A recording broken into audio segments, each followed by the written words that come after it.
It's too big. Whoa.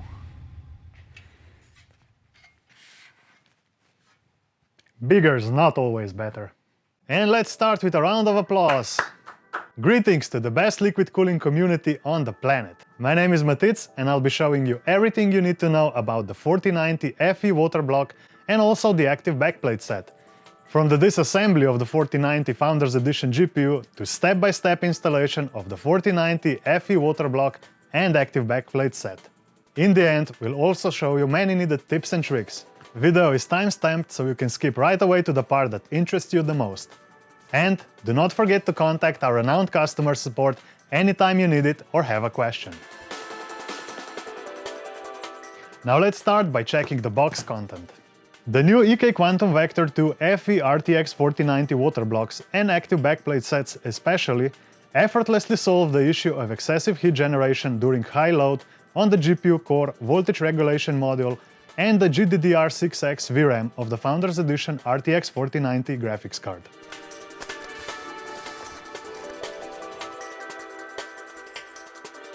The package now contains a high-performance GPU waterblock of the latest generation, premium quality CNC machined backplate, the mounting mechanism, thermal paste, thermal pads, custom-made single-slot GPU bracket, GPU and PCIe power cable release tool. The same information can be found in an online installation manual, accompanied with also a lot of technical information, and the whole block 3D exploded view with all its components. A black, full-coverage backplate is included with the GPU waterblock. Its distinctive L-shaped profile encloses the entire GPU, while at the same time increasing the cooling surface area. The backplate also comes with pre-installed captive backplate screws that simplify the installation. They ensure that the correct size screw is always used where there's needed. Now let's unbox the active backplate set.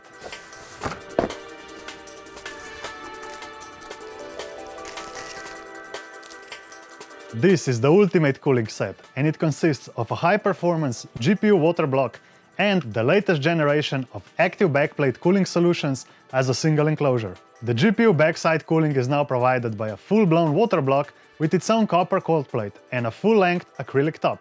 The connectivity is taken to another level with a direct link terminal that implements a conventional 4-port layout that allows serial and parallel connections from adjacent or opposing sides of the block. Plus, look at this cool feature.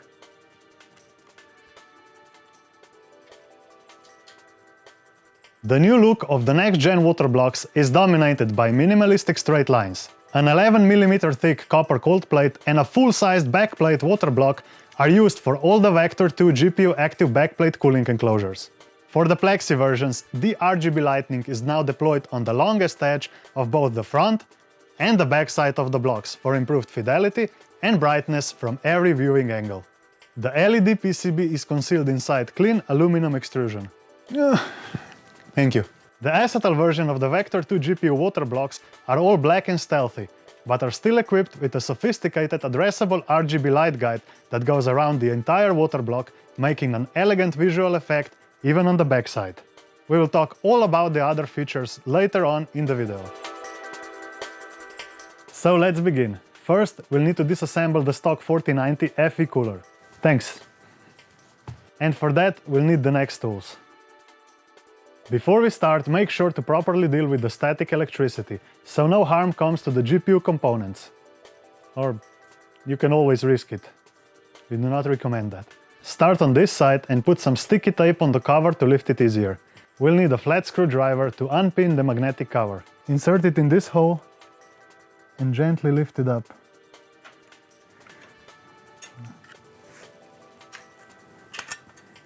There are these two pins and rubber grommets on the other side that holds this side to the cover. Step 2. Unscrew these 8 screws. 4 of them use a Phillips bit and the other 4 use a T5 Torx bit.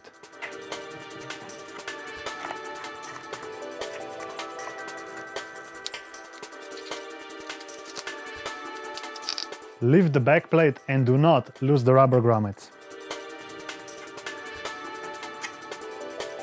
Do not lose these. You'll want them if you ever assemble it back. Step 3. Remove these 7 Torx screws on the I/O bracket. you'll need a Torx T8 bit.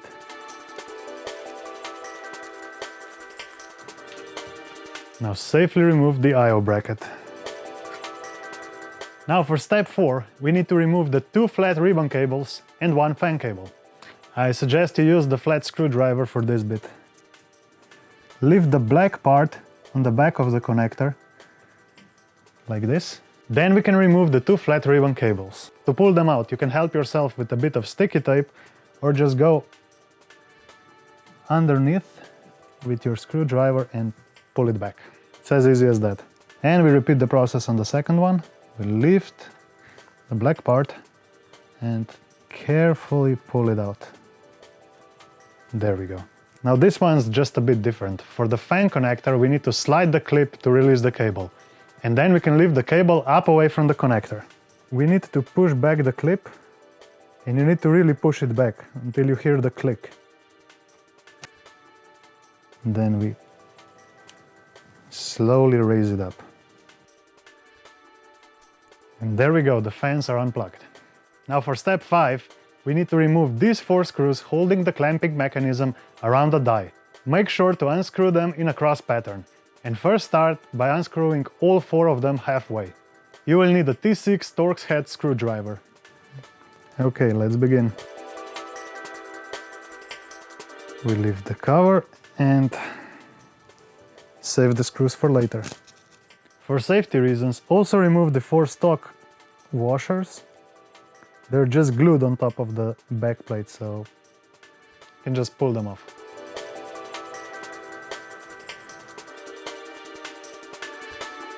And now we've arrived to step 6. We're gonna remove the PCB from the cooler. And for that, we need to slowly lift up the PCB. And there we go! We've successfully disassembled the RTX 4090 FE. As always, we recommend to arrange the thermal pads back on the cooler in original order to be safely stored. Also, the entire cooler can be assembled back in reverse order and stored safely. This way all the screws and mounting materials will be in its original place. And let's not forget to clean the old thermal grease for the next step. A bit of isopropyl alcohol and cotton swabs will get this in no time.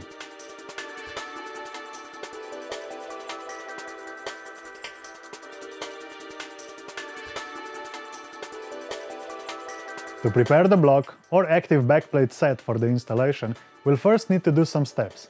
All we need is a Phillips head screwdriver, and in case of the active backplate set, we'll also need a 2.5mm Allen key and the EK plug-out spudger tool that is provided in the box.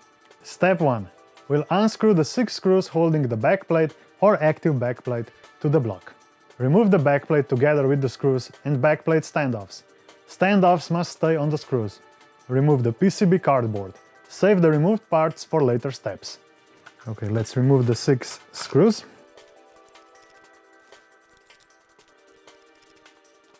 In case of the ordinary backplate, we're not removing the screws, but in case of the active backplate set, we need to actually physically remove them. Remember to save the screws for later, because we'll be placing them back in. On the active backplate set, also remove the terminal badge, which is attached to the terminal with 2 magnets. Under the badge, unscrew 3 screws with an Allen key. Make sure you remove the screws on the side with the block, so this one.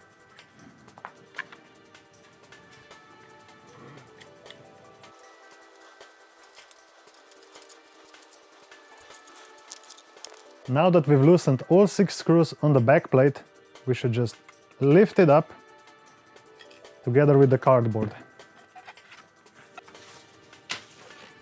Ow! Make sure that the captive screws stay on the backplate. Now that we've removed all the 6 screws on the active backplate and 3 on the terminal, we need to carefully lift up the active backplate together with the terminal. Check that the O-rings are still inside the groove. Sometimes you'll find them on the active backplate, here at the terminal. Make sure to pick them up and insert them back into the designated spots. As we see here, the PCB cardboard is held in place with 4 standoffs. And we need to remove them, and for that we'll use the provided tool. the EK plug-out spudger tool. Just unscrew the 4 standoffs.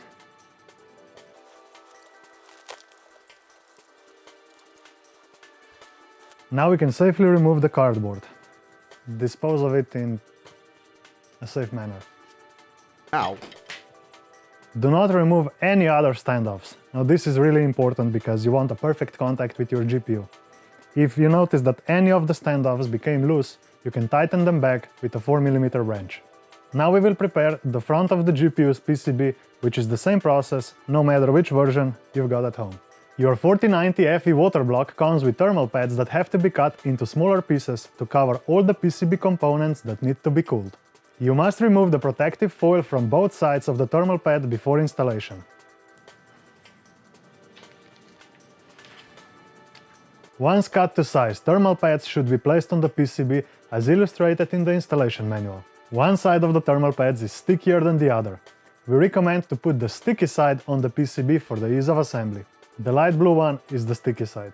One of the main features the block has is that it is Matrix 7 compliant. The Matrix 7 standardizes the dimensions of the products, including the port positions and spacing, making liquid cooling loop assembly more intuitive and easier. The EK-Quantum Vector² GPU water blocks follow the EK Matrix 7 standard, making them seamlessly integrate with the upcoming second generation of EK reflection distribution plates. This brings perfect alignment of the ports in both horizontal and vertical positions, meaning less time used for planning the loop, bending tubes, and the end result will still be an epic build. In the end, your PCB should look like this. Make sure there's no overhang of the thermal pads. Now for step 3, we're gonna apply the enclosed thermal grease, the thermal compound, on the GPU die. The excessive or uneven application of the thermal grease may lead to poor performance.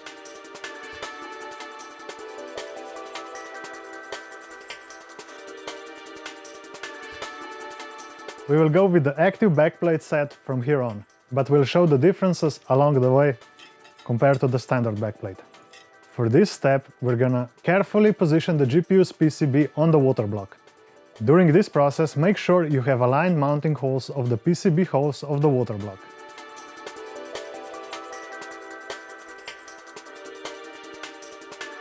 If you have placed the thermal pads with the sticky side on the PCB, then all the thermal pads will stay in place for this step.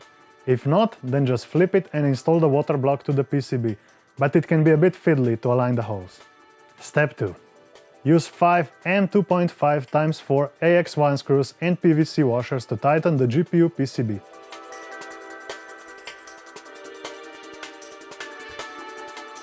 Tighten the screws evenly in a cross pattern using the Phillips head screwdriver. EK recommends you start tightening the screws around the GPU core first, and then continuing outward to prevent damaging the GPU. Make sure they're nice and tight. And remember to always use a plastic washer under each screw. Pay attention to where you put these 5 screws, as it is different to the active backplate set and the non-active backplate one. Now this step is for the block without the active backplate. We're gonna place the washer and the screw here, into the corner. Do not do that if you're using the active backplate though. When using the active backplate, the 5th screw doesn't come here, but it goes here. Always use the washer and tighten it with the screw. After securing the GPU PCB, position the replacement I/O bracket and the 4 standoffs. Tighten it with the provided EK plug-out spudger tool.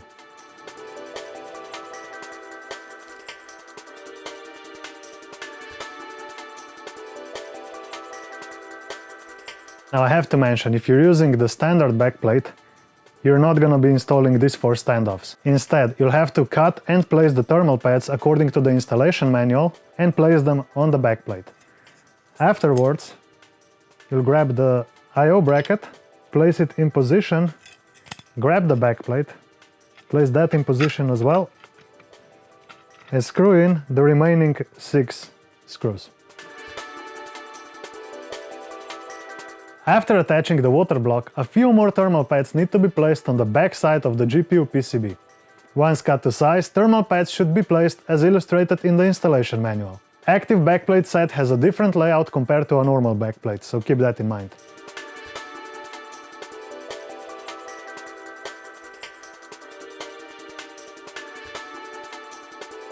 If you've cut your thermal pads correctly, the GPU should look like this. Now before we install the active backplate, make sure that the two O-rings are inserted into their slots. Now we'll carefully place the active backplate on the standoffs. While placing the active backplate on the PCB, make sure that the O-rings stay in the slots. Take the 6 screws that we uninstalled at the beginning of the video and place them into the water block standoffs. After attaching these 6 screws, let's move to the terminal screws that we removed earlier. Remember these? We'll be putting them back in.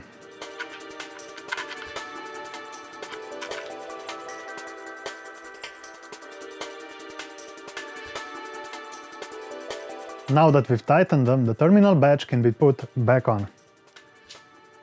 And that's it! Do not forget to plug in your DRGB cables and leak test your loop before you power on the system. Now onto the tips and tricks. Use EK Loop Tester Flex to leak test your loop in just 15 minutes. Check that the LEDs are working before you use them in your loop. Always check that the block is compatible with your GPU. Also check the picture of the GPU on the compatibility page. Test the GPU that it performs and functions as intended before mounting the water block. Apply the thermal grease and check the spread if needed. Keep the stock cooler in case you'll need it for an RMA. Make sure there's enough clearance for the active backplate to fit above the PCIe slot. The active backplate requires 15 mm clearance across the block's entire length. The clearance is measured from the center of the PCIe slot where the hole is located. Sleek magnetic covers are used to conceal the terminal screws, which allows rotation of the branding when the GPU water block and active backplate enclosure are inverted in the case of being used on a vertical GPU mount. These new Vector² blocks and active backplate sets feature a direct link flow solution, the first multiple block solution to implement a conventional 4-port terminal layout that allows serial and parallel connections from adjacent or opposing sides of the block. It was made possible by the addition of a machined brass insert in the terminal itself that diagonally links the water block directly to the active backplate inside the acetal terminal. Direct link proves invaluable when flexibility is required for the right setup, like in a case of a distribution plate or a vertical GPU mount. And that's it for today's video. Thank you for watching. If you like the content, make sure you hit that subscribe button. If you like these blocks or active backplate sets, they're available in our webshop. Until next time, stay cool.